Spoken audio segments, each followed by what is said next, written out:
تھوڑی دیر پہلے ایک تازہ ویڈیو کلپ میں مرزے نے ایک بات کی ہے۔ مجھے یہ سمجھ نہیں آتی مجھے ساتھ بٹھا کے انہوں نے کیا کرنا ہے۔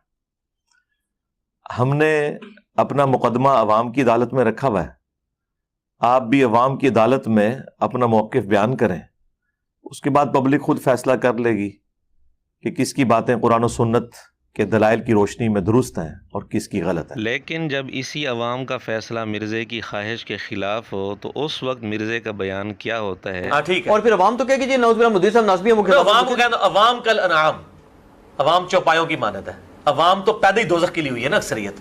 یہ تو آیت ہے قرآن کی، سورۃ الاعراف کی آیت ہے 179 نمبر، وَلَقَدْ ذَرَأْنَا لِجَهَنَّمَ كَثِيرًا مِّنَ الْجِنِّ وَالْإِنسِ۔ جنوں انسانوں کی اکثریت دوزخ کے لیے پیدا ہوئی ہے۔ عوام جب خود ہی بندے نہیں بننی چاہتی، حق نہیں سننا چاہتی، تو یہی کرے گا، وہ دھوکہ دے رہا ہے۔